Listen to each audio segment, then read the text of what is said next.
promise you, I do not feel comfortable making videos. If I do seem anxious or antsy, it's probably because, yes, you're perceiving that correctly. It's not, public speaking is like my number one enemy. It's not something that I'm not doing this for likes and views and, you know, fame or anything like that. And this was a dream that my son had. Now my son is 11. He had this dream on June 17, 2023. He would have been 10. It's like he's always been Holy Spirit filled. He's always been so gentle and empathetic and understanding, like beyond his years. My son couldn't have made this up. He couldn't. The details of this horrendous, pure horror, tribulation warning, and everything he described and experienced. I mean, he does not watch or listen to, or, you know, he couldn't have just like conjured this up in his mind, because he, some kids watch scary movies. They're not even allowed. My kids aren't even allowed to watch, like, they don't watch Halloween things. They don't watch scary things. They don't watch, like, not even Goosebumps. Nothing that is dark. They don't watch. They don't do things like that. So I know that it's like, I know no matter what, even if he did, I know that the things that he was telling me, he couldn't have made up. There was so much detail. He sat with me for over 2 hours telling me this dream that he had on June 17th. And I know I looked it back up, because on June 18th, Sunday, June 18th, 2023, I was outside having my drinks like I usually did. And he came out, eyes full of tears. He could not, for the life of him, for like an hour, I tried to get out of him what was the matter. And he was just beside himself in tears. And finally, I got just enough to understand he was really bothered by something. And he said something that struck me, probably less in my mind, but more in my spirit. He said that God had told him, I only had 3 years. And that wasn't like 3 years and I was going to die. It was like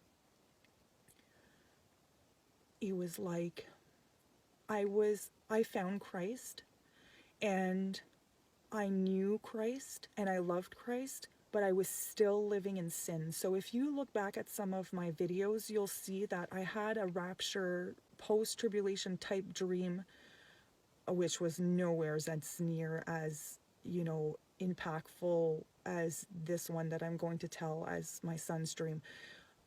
But I knew that it meant like I was left behind. And it did scare me. But this was back in, I believe it was like 2020, maybe 2019, but I'm pretty sure it was 2020. And when he said that to me, I was thinking, like, what does that mean? Like 3 years? But then I felt like that's when God was warning me, it had been 3 years. So my son on June 17th had a dream. He had many dreams, he said. Prior to this, it was like every night he was having dreams. They were all nightmares of me. A lot of them, I was drunk. One, I fell in the fire pit in the backyard, and my daughters were screaming, Mommy, no, don't leave me. I think the enemy wants me to feel ashamed, not share this. So anyway, he was having dreams like that. So this would have probably been after he was baptized in May. And then all of a sudden, the Saturday night before the Sunday where he told me this, and was very upset, he had a dream. He said he knew he was on the earth. He said everything was red and black.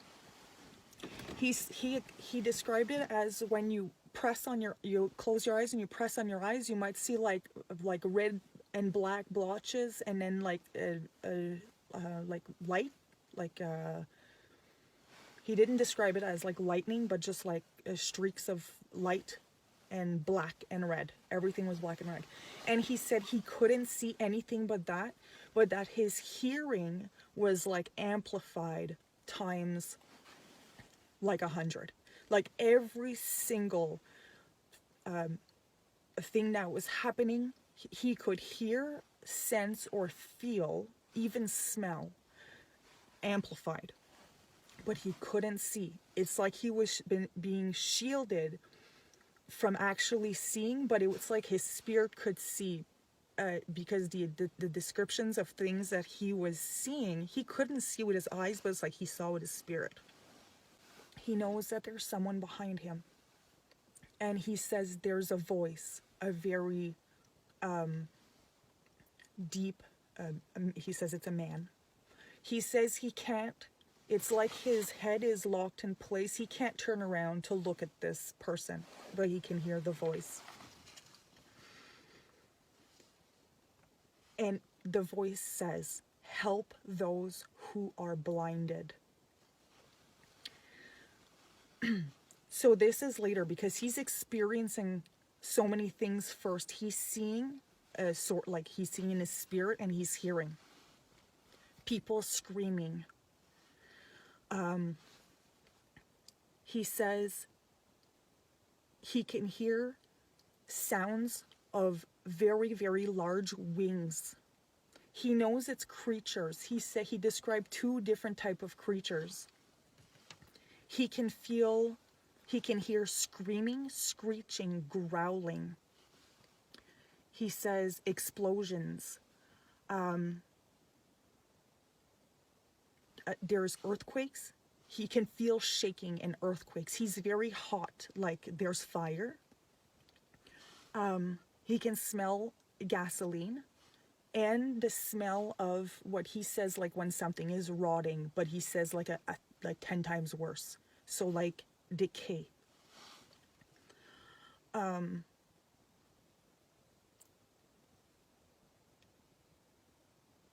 Okay, he can hear crunches. He says it feels like the ground is littered with bodies, and he can hear like people running and walking, and it's like squishing. He can describe the sound of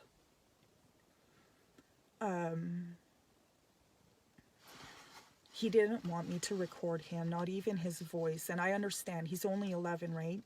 But the things that he was describing are beyond horrendous. Okay, so the creatures. Okay, so I heard smushing of dead bodies, horrid laughing, splashing of liquids. He says it was like popping sounds, like boils. He knew it was like boils and liquid. The creatures, he says it's like the wings, they were so large, like they were so massive, it sounded to him like helicopters. And it right away made me think of the creatures that are described in Revelation.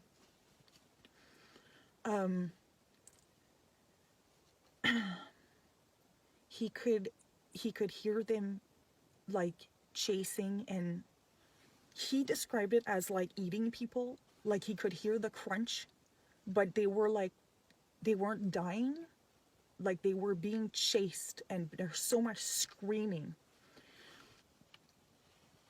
But he's like, it's like the people are being tortured, but they're alive, they're not dead.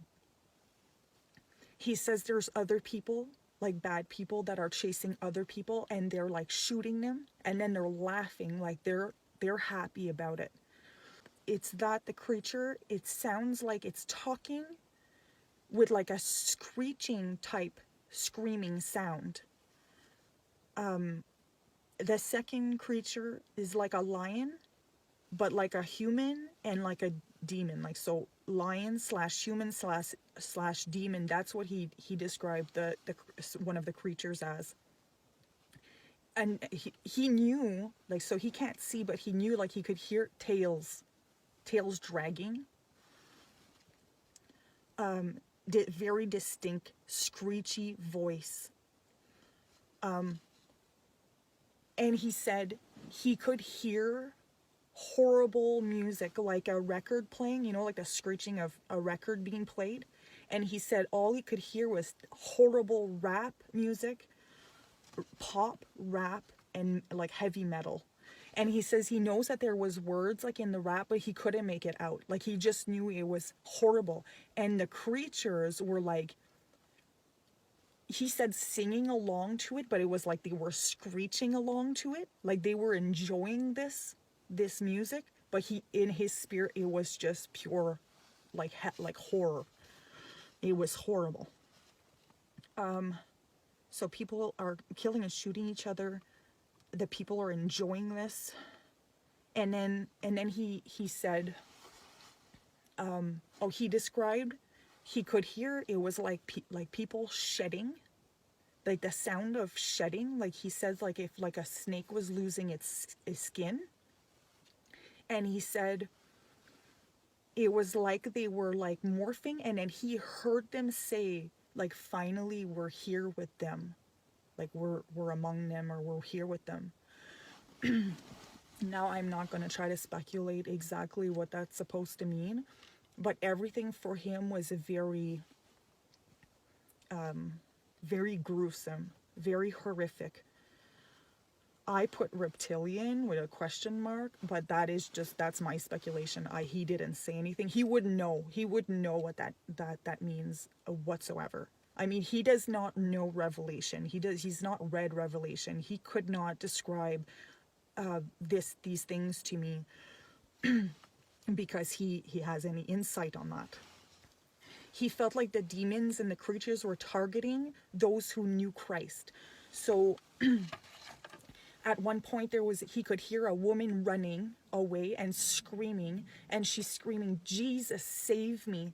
And the creature is coming after her, and then reaches her, and then and pushes her, and she goes flying, and he screams, he's like in a malicious way, like tells her, never say that name again. Like, so it's like it's very angry with her for saying this.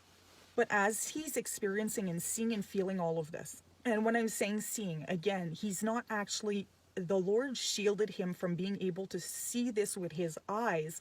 It was like he could see it with his spirit, because he's hearing it, he's smelling it, he's experiencing it. Then the voice behind him that he couldn't turn and look at said, "Help those who are blinded." He said he could hear my voice, my husband's voice, and my older son's voice. My older son is 18. And we were afraid. He could hear us talking and running and trying to get away. Like we're being chased. And he said this felt like it went on forever. Like he said his dream, the time he's hearing us talking and running away, like it felt like it was like an hour long. And then the voice again told him and talked to him, and he read him a list of people. And on that list, from what my son remembers, he read off my name, my husband's name, my older son's name. He thinks his grandmother, and other people, like a friend of mine's husband. All of the people he knew. He says the list was longer than that, but he doesn't remember all the other names. But it was like they were familiar to him, but he doesn't remember. All of the things that we had in common is, to different degrees, we know the Lord. And the thing that I would say, I mean, there's other things, but that we have in common was that we were all drinkers. After the list is read to him, the dream the dream continues, but he's brought to a different place. And this place he describes as a white room. It's all white, but he can't really make out a ceiling, or it's like an expansion that goes on forever, apart from directly in front of him. And directly in front of him is a white wall. And he says 12 to 14 people lined up in front of him. There is no distinction between male and female. Visually, he can't tell who these people are. They're all in black, like jumpsuits. He described it as like all black jumpsuits. And then over their heads was like a veil. And he described all the veils being at different lengths. He did say that about two of the people that he did not recognize, because none of the facial features, it's like he could see different parts, because the veils, he said some of the people had the black veils over just their eyes, down to their eyes. He said other people had the veil down about to their upper lip. And he said some of the people had the veil all the way down. He said he wasn't afraid, but he wanted to approach the people, and like he said his hands kept on staying at his side, like he would have wanted to touch the people or go behind them to, like, because he's looking, and they're all older than him, because he says he has to look up. He says he wants to go behind him, but it's like they're in the wall. So he says, yes, it's like a white wall, but he's like, it's like a mold, like they're inside of a mold, all of them, with the veils. And people that he did say that in his spirit he felt many of the people were familiar to him. And when he would approach each person, he knew by the way the person made him feel who they were. So he said when he approached the one he knew was me, he felt safe. He said other people were familiar to him, but he couldn't really say who they were. So then he hears the voice again, the same voice from the first part of the dream. The voice says, unfold your veils. Or like take off your veils, but he described it as he thinking he's heard unfold your veils. Okay, he's not, the voice is not telling my son this. It's like he's telling these people this that are standing in front of him. My son had the sense that that he could help them. So I am struggling to understand my child. He's only a child, okay? At the time he was 10, but even though he didn't tell me any of this, none, this child has kept this for over 9 months, okay? And he never said anything. He never alluded to him having any of this. So I even asked him, like, how did you keep this inside? Like, how did you even go to bed at night? Because I would be like, with the stuff that he described, and I know I didn't even do it justice, because it's like when he was telling me, I was like, this is the scariest thing I've ever heard. And he was like, he was shielded in a sense. Like, he's like, it was like, thinking about it was scary, but it was more emotional. And he says he can't explain why he didn't share it, but I do believe that maybe it was like, it wasn't time. He read out the list of names to him, and then on the other side of the page, then he said, you only have 3 years. That was the second thing that he said to him. And then he went to the white room where he says to the people, unfold your veils.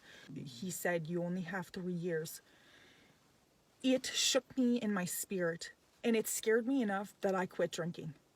I have not drank in almost, well, it would be 265 days today.